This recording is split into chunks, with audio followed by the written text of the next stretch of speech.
opening words are from Universalist Unitarian minister Thomas Starr King. I believe that if, on every Sunday morning before going to church, we could be lifted to a mountain peak and see a horizon line of 600 miles enfolding the copious splendor of the light on such a varied expanse, or if we could look upon a square mile of flowers representing all the species with which the creative spirit embroiders a zone, or if we could be made to realize the distance of the earth from the sun, the light of which travels every morning 12 millions of miles a minute to feed and bless us, in which the force of gravitation pervades without intermission to hold our globe calmly in its orbit and on its poise. If we could fairly perceive through our outward senses one or two features of the constant order and glory of nature, our materialistic dullness would be broken. Surprise and joy would be awakened. We should feel that we live amid the play of infinite thought. And the devout spirit would be stimulated so potently that our hearts would naturally mount in praise and prayer.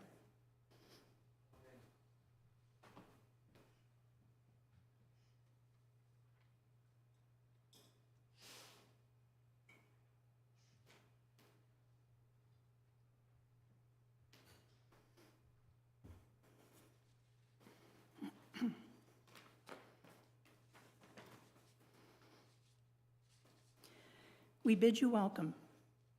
We do not ask what you believe or expect you to think in a certain way, but only that you try to live a kindly, helpful life with the dignity proper to a human being. Welcome all who believe that religion is wider than any sect and deeper than any set of opinions. Welcome all who might find in our friendship strength and encouragement for daily living. Good morning and welcome to the Universalist Unitarian Church of Farmington. My name is Linda Brown and I am on the board of UUCF as the Vice President of Administration, which means I get to do business. Yay! This morning we are fortunate to have guest speaker Frederick Glaysher with us. I'll speak a little bit more about that in a bit. I'd like to extend a special welcome to any visitors today. You're here on a really fun day. After the service, we're going to have a church picnic at Drake Sports Park on Drake Road up in West Bloomfield, and you're welcome to join us. Please come see us. We've a few people here who are now members. The first time that they encountered us was on a day like today, and they went to our picnic. So. When indoors, we are observing COVID precautions and wearing masks regardless of vaccination status. Religious education classes are being held in the social hall during the service, and usher can direct you to that location if needed. Joys and sorrows will be shared later in the service, at the microphone if you wish, or by filling out a blue card like this that should be in your pews, or by texting me. My phone number is in the order of service. Just include your name so that I know who you are when you text. As we begin our service, we remember that our UU principles begin with our pledge to affirm and promote the inherent worth and dignity of all people. We are a welcoming congregation. We welcome into our community people of all races, sexual orientations, gender identities, and belief systems. If you will, on the front page of your order of service, please join with me in our affirmation of our mission. We seek answers everywhere, include everyone, live with compassion. So I know we have at least one announcement. So, Tom?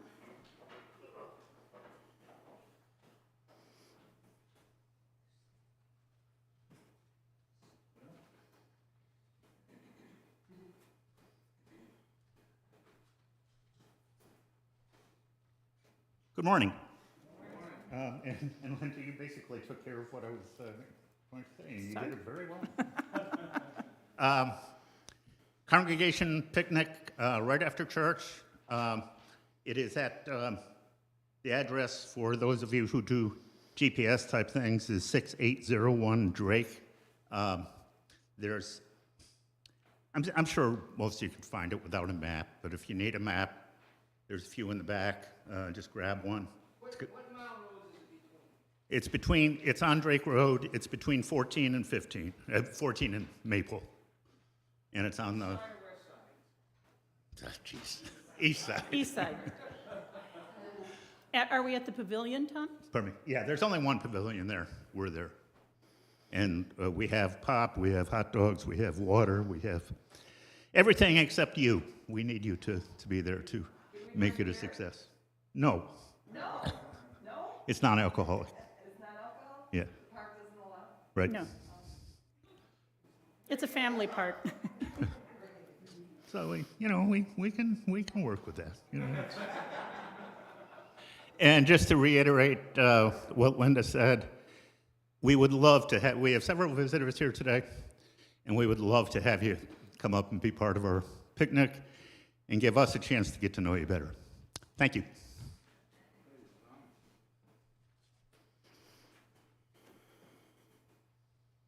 And a reminder, not for our visitors, but for our members, I hope everybody brought a side dish to pass as well.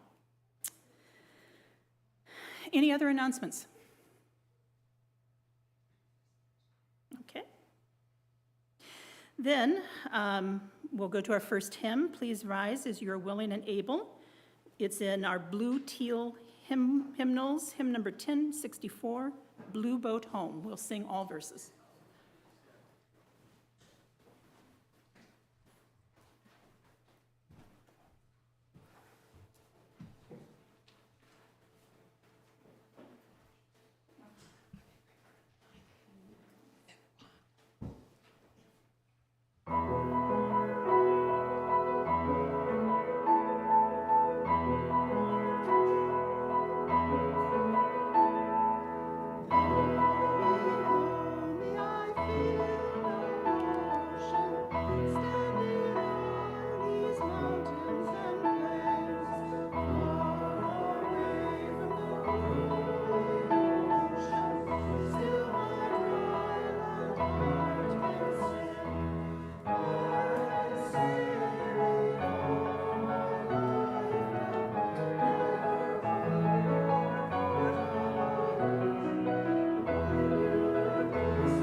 We have a reading from Maria Mitchell. Small as our whole system compared with the infinitude of creation, brief as is our life compared with the cycle of time, we are so tethered to all by the beautiful dependencies of law, that not only the sparrow's fall is felt to the uttermost bound, but the vibrations set in motion by the words that we utter reach through all space, and the tremor is felt through all time.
So again, our speaker this morning is Frederick Glaysher. Some might recall Mr. Glaysher spoke here in 2019. I recall, I really enjoyed it, on the universality in Leo Tolstoy's writings. He also was rehearsing at UU Farmington, a stage performance of his epic poem, The Parliament of Poets, which was directed by our member, Jeff Demakis. Some of you may have gone to see that. And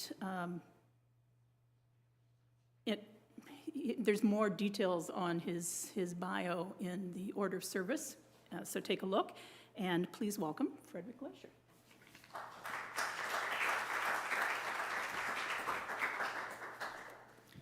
Thank you.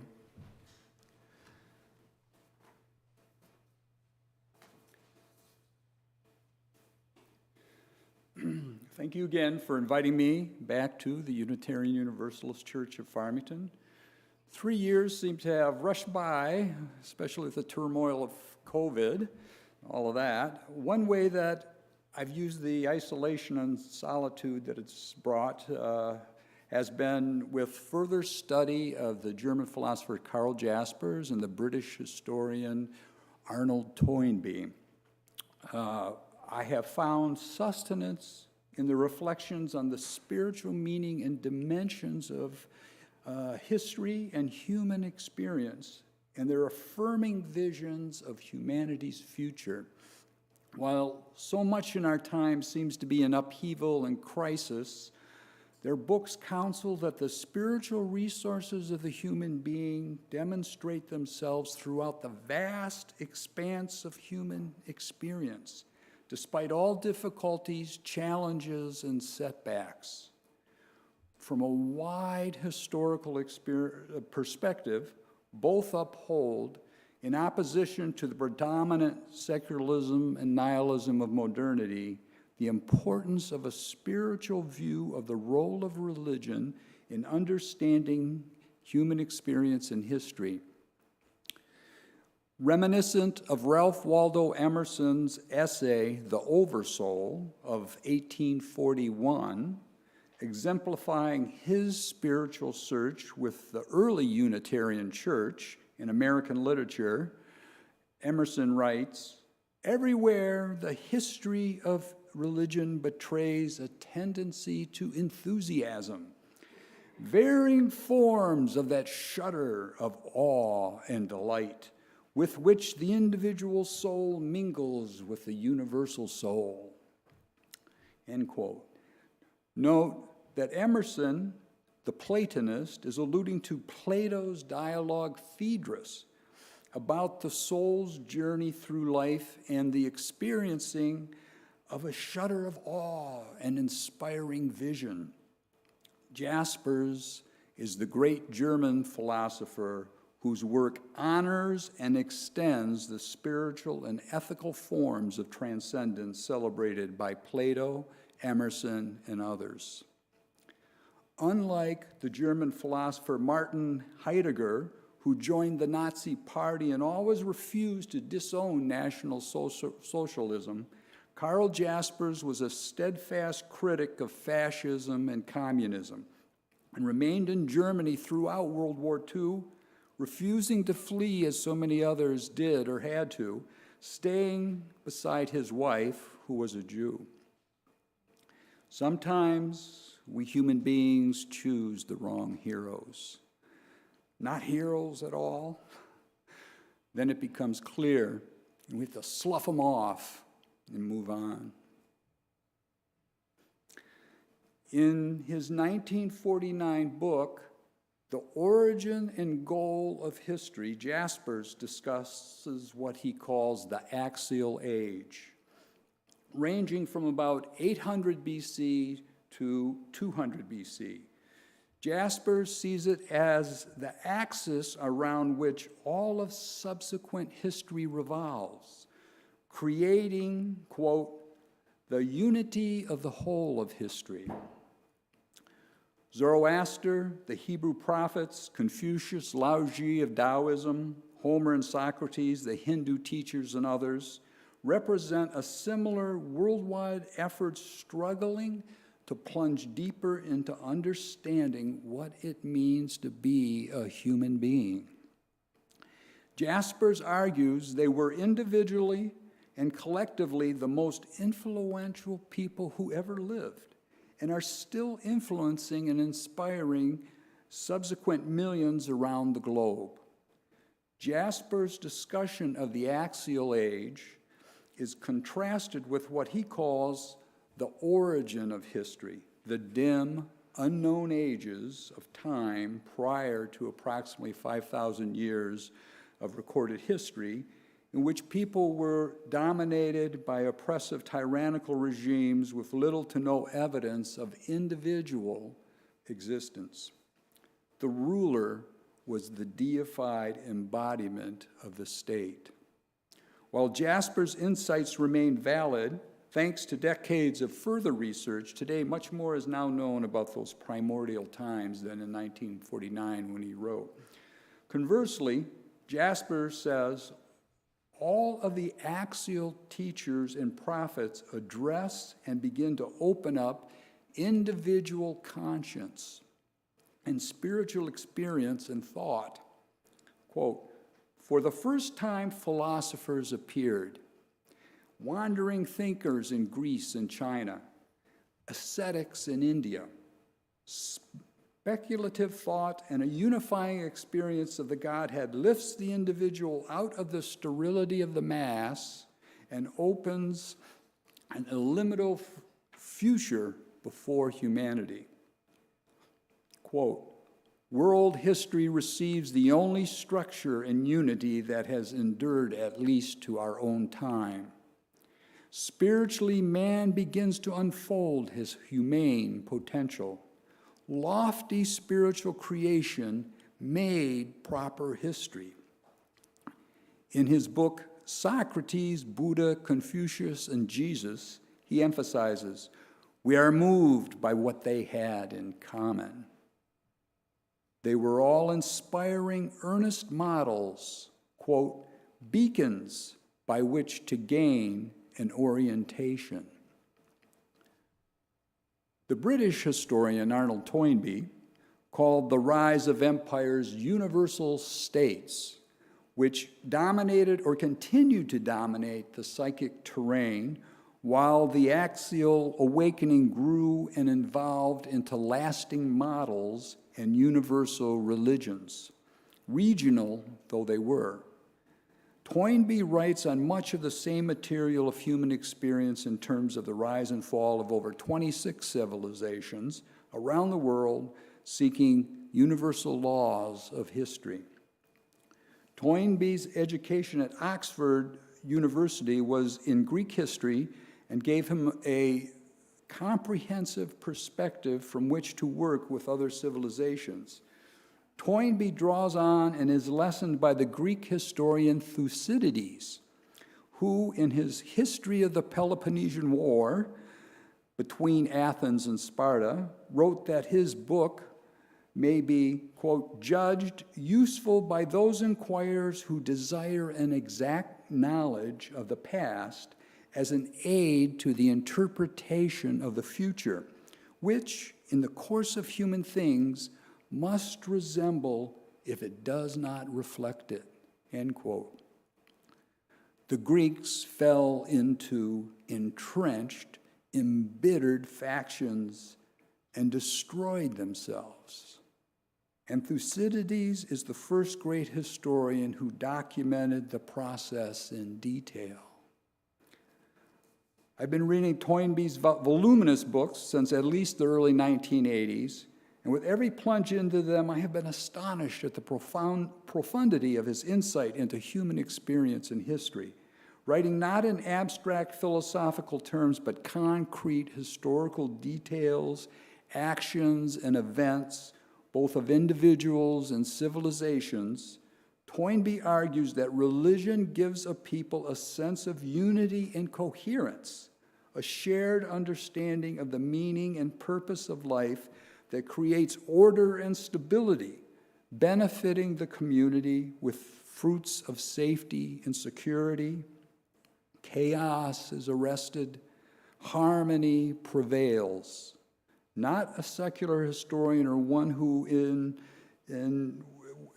in which relativism is the driving theme. Neither is Toynbee a traditional religious voice for any form of orthodoxy or exclusivism.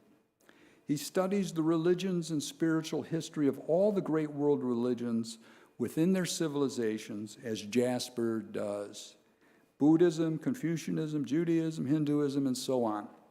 Toynbee expands the axial age to include Jesus and Muhammad. Similar to Jaspers, who calls for a new axial age to address the secularism, nihilism, and Marxism of modernity and the violent revolutions and chaos they unleash, Toynbee invokes the need for a new global religion and a world government. Toynbee is fully cognizant of the historical record of humanity and understands the implications and inevitable goals of history for the fulfillment of human destiny. We've become habituated, inured to fragmentation, disunity. Our global and social problems cannot be resolved without recovering the unity of cosmos. Jaspers and Toynbee are significant voices indicating the way forward. Some may be familiar with the former Catholic nun become world religions scholar Karen Armstrong, whose 2006 book, The Great Transformation, The Beginning of Our Religious Traditions, is modeled on Jaspers' Axial Age. She focuses primarily on the religions themselves and compassion, meditation, contemplation, while both Jaspers and Toynbee are broader in scope. Her book is a fine complement to theirs. Having spent years in my early 20s reading Emerson, I've always felt a kinship with the Unitarian Universalist Church, sometimes more literary than real, but have attended services or spoken at all of the several local UU churches, including Ann Arbor. I've wondered for years why UU isn't larger than it is. Given Unitarian history in this country, instead of approximately 200,000 members, why not 20 million? 200 million, make it 2 billion around the world. The country, the globe, desperately needs a more open and universal vision of life. A model, a beacon grounded in the best of the spiritual traditions of all the great world religions. The Unitarian Church has transformed itself repeatedly during its more than 200-year history. Isn't UU already much of what is needed? Why let the vacuum be dominated or filled with binaries and exclusivisms? Why not give it a try? Emerson concluded with, all history is sacred. The universe is represented in an atom, in a moment of time. Man will live with a divine unity. End quote. The dogma and doctrine approach has long thought religion lies in exclusivism. Rather, it resides in what the best mystics of every tradition have proclaimed and taught: unity, oneness, universality. I'll end by quoting several readings from Jaspers and Toynbee and later Karen Armstrong. From Jaspers' book, 1949, The Origin and Goal of History. Quote, the mirror of the great axial period of humanity will perhaps once more prove one of the essential assurances. The political unity of the earth can only be a matter of time, world empire or world order. Remove the veto. An all-embracing federation. Convergence of all into a realm of peace. From Jaspers' 1961 book on nuclear weapons in the United Nations, The Future of Man, quote, the cause of all things is not reason. This is from a philosopher. Is not reason, but the incomprehensible reality above us, the symbolic term for which is God. From Toynbee's Gifford lectures in the early 1950s, An Historian's Approach to Religion, man's goal is to seek communion with the presence behind the phenomena, and to seek it with the aim of bringing his self into harmony with this absolute reality. From Toynbee's 1976 book, Choose Life. By religion, I mean an attitude to life that enables people to cope with the difficulty of being human by giving spiritually satisfying answers to the fundamental questions about the mystery of the universe and of man's role in it, and by giving practical precepts for living in the universe. The future religion need not necessarily be an entirely new religion. It might be a new version of one of the old religions, But if one of the old religions were to be revived in a form that answered to mankind's needs, it seems probable that it would be transformed so radically it would be almost unrecognizable. From Toynbee's 1976 Mankind and Mother Earth, some form of global government is now needed for keeping the peace between one local human community and another, and for reestablishing the balance between man and the rest of the biosphere. The present-day global set of local sovereign states is not capable of keeping the peace. And it is also not capable of saving the biosphere from man-made pollution. The record of Sumerian, Hellenic, Chinese, and medieval Italian history demonstrates that a set of local sovereign states can be no more than a transitory political configuration. In the age in which mankind has acquired the command over nuclear power, political unification can be accomplished only voluntarily. And since it evidently is going to be accepted only reluctantly, it seems probable that it will be delayed until mankind has brought upon itself further disasters of a magnitude that will induce it to acquiesce at last in a global political union as being the lesser evil. Man is a psychosomatic inhabitant of the biosphere that coats the surface of planet Earth, and in this respect, he is one among the species living on it that are children of Mother Earth.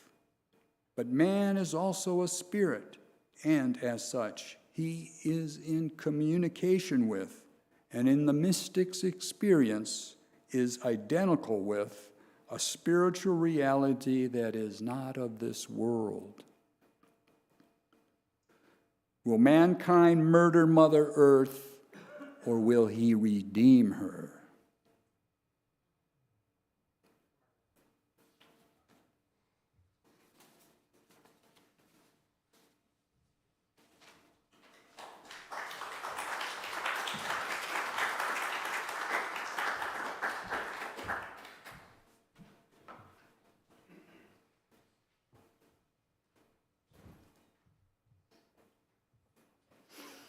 Thank you. That was a very thought-provoking talk. This community exists by its mission as a fire exists by burning.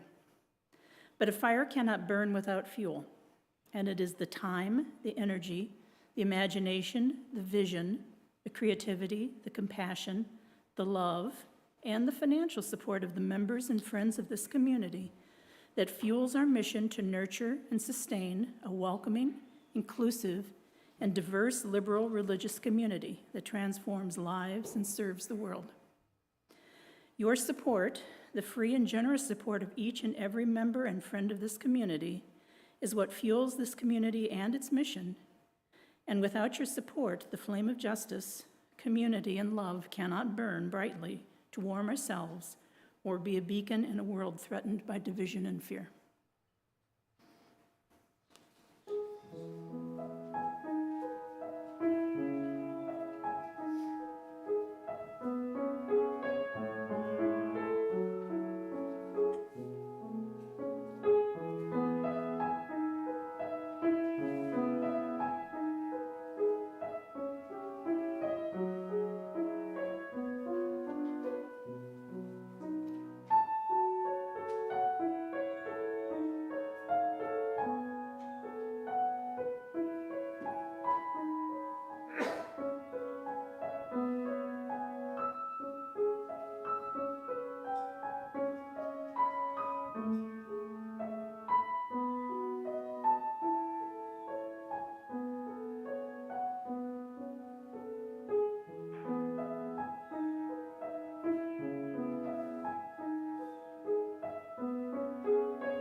If you're visiting us for the first time today, and you're comfortable doing so, please stand and tell us where you're from and how you heard about us. We'd love to meet you.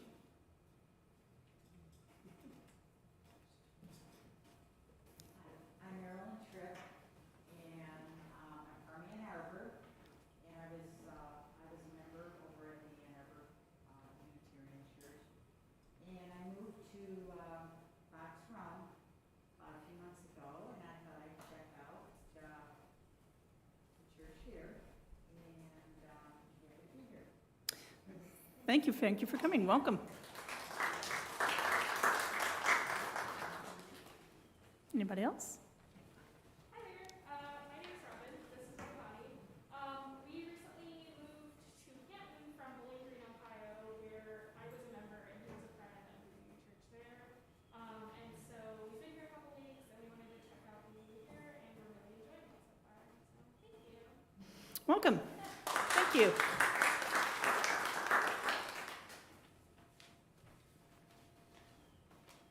Well, thank you again. And again, remember, join us at the picnic. You're welcome to get a chance to socialize a little further. A perfect heart is one that has known love and loss, joy and sorrow. The perfect heart is one that has been shared.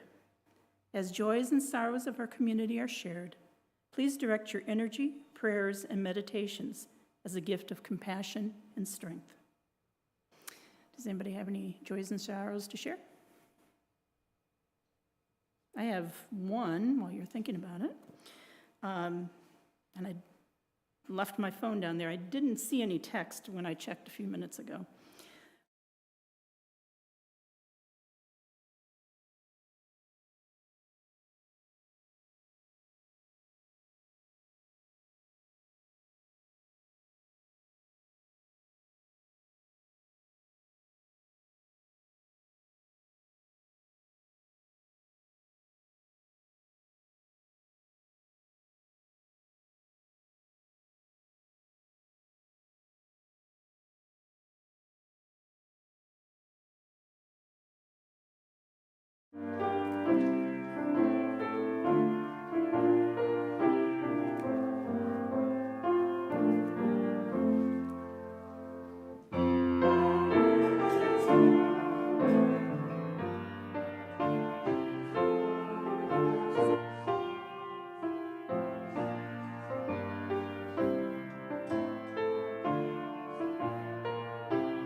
From Karen Armstrong's The Great Transformation, the axial sages put the abandonment of selfishness and the spirituality of compassion at the top of their agenda.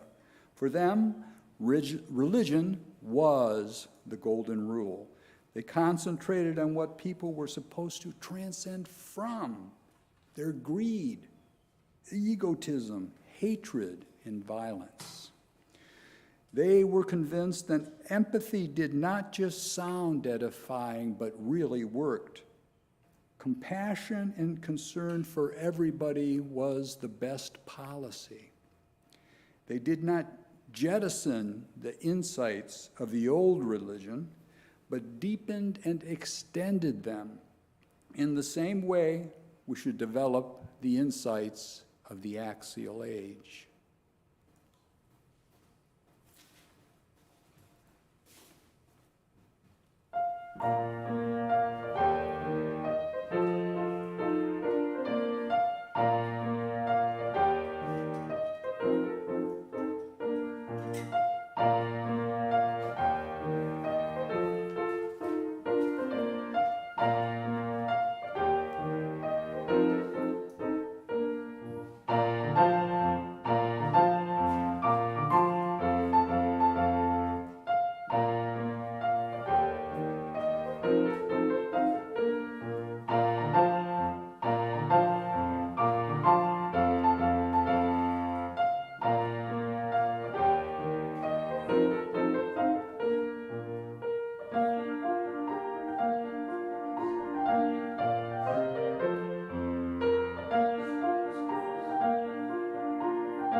There's different ways of playing a minuet.